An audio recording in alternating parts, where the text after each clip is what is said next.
Fia Zajko sedel ako vždy na kraji čistinky a pozeral do budúcna. Snažil sa zachytiť, čo ho čaká a čo ho neminie. No a ako si tak sedel a obzeral sa, tak mu prišla jedna veľmi silná myšlienka. Zajko, letecký.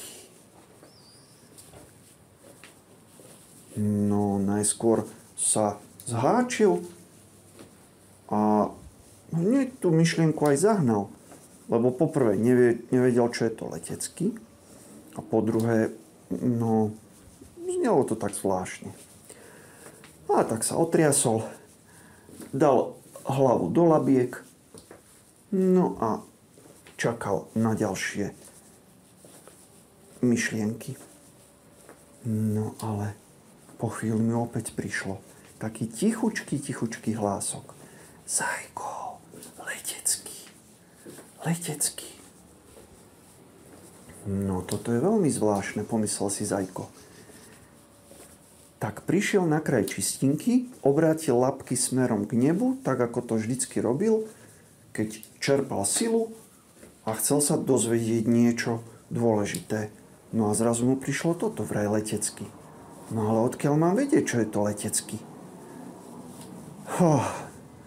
A vtedy mu prišla spásonosná myšlienka. Čo tak sa opýtať u jazveca? Všetci o ňom vedia, aký je múdry. A on naozaj skoro v kuse mudruje. No tak snáď bude vedieť, čo je to letecký. Zajko vyskočil, ako keby mu strunu dali do chrbtice, a veľkým skokom sa pustil smerom k jazvecovej nore. Ako tak hopkal lesom, všímal si, ako vtáčiky spievajú, vľavo čučoriedky, vpravo hríbiky, šumelo lístie, všetko bolo v najlepšom poriadku. No ale to už sa blížil k jazvecovej nore a počul už z diaľky také také hundranie. No jazvec bol známy hundroš, ale stálo to za to vydržať, pretože aj všeličo vedel. No a tak ako sa k nemu blížil, tak mu vraví, jazvec, máš chvíľku čas?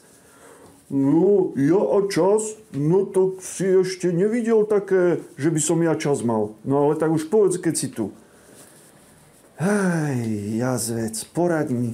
Sedel som na čistinke, labky som mal otočené smerom k nebu, prijímal som silu a čakal som na nejaké vnúknutie. A zrazu prišla myšlienka, že vraj letecký. Nevieš, čo by to mohlo byť?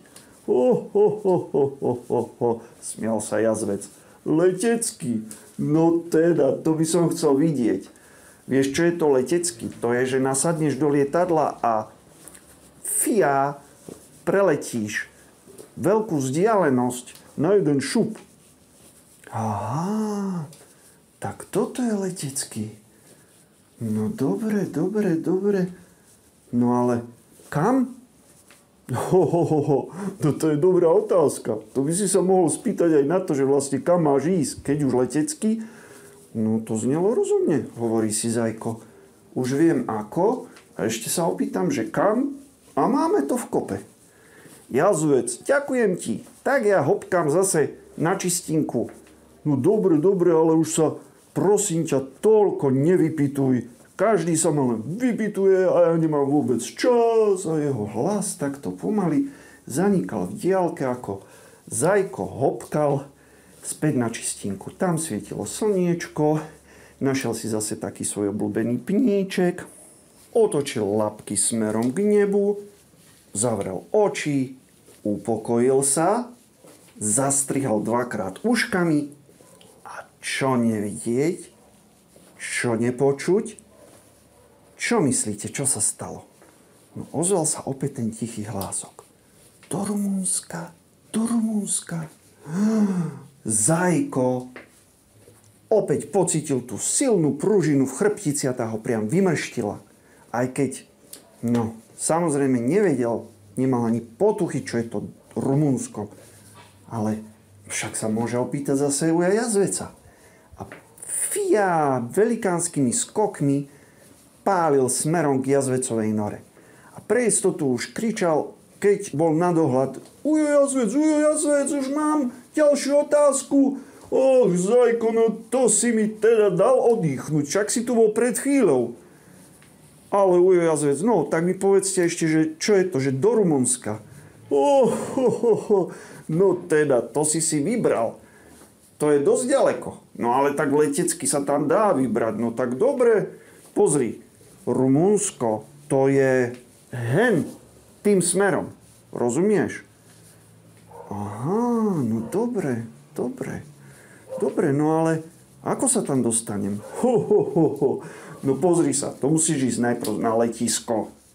Na letisko, tam si musíš kúpiť lístok do správneho lietadla. Nie, že odletíš niekam, neviem kde, proste do Rumunska lístok. No a potom, a za čo si kúpim? A ako si kúpim to? Čo je kúpiť si lístok? Jaj, Zajko, no vieš čo, no pozri sa. Vo svete ľudí sa veci kupujú. Musíš mať normálne peniaze, rozumieš? Prídeš takému okienku, povieš, čo chceš, oni ti povedia, koľko to stojí, ty im dáš peniaze a vybavené, chápeš? Jaj, no dobre, no a ja peniaze nemám. A keby som im platil čučorietkami alebo hrybíkmi sušenými. Zajko, ty si srandista, naozaj. No to takto nefunguje vo svete, vieš, u ľudí. To takto nefunguje. Ešte tak možno dačo za čučoriedky by si dostal. Ale vieš čo? Teraz, keď tak nad tým rozmýšľam. Vieš, mohol by si zájsť na kraj lesa a tam kúštik ešte po takej lúke a tam je taký dom a tam fungujú takí aktivisti. Čo sú to aktivisti, jazvec? No aktivisti to sú ľudia, ktorí už sú trošku takí normálnejší, že už proste sa snažia pomáhať. No a oni aj pomáhajú aj zvieratám a tak, všeličo vymýšľajú, majú všelijaké kurzy, akcie, robia. No a ja myslím, že keby si tam prišiel a povedal by si im, že o čo sa jedná, tak by... No ale vieš, teraz keď tak nad tým rozmýšľam, len tak sa vybrať do Rumunska, vieš. No prídeš tam, ja chcem ísť do Rumunska, no a ja chcem ísť do Habakukov. No, vieš, to... Všeličo ľudia chcú, ale prečo? Vieš, to oni, aby ťa podporili, tak to musíš mať nejakú myšlienku, nejaký dobrý zámer, aby si niekomu pomohol tým. Alebo, zamyslel sa Zajko, tak teraz už začínam rozumieť. Ale vieš čo? Mňa teraz niečo napadlo. Ja som si spomenul, ako aj včera lamentovala teta Zajačíková nad svojimi malými zajačikmi. A čo sa im stalo?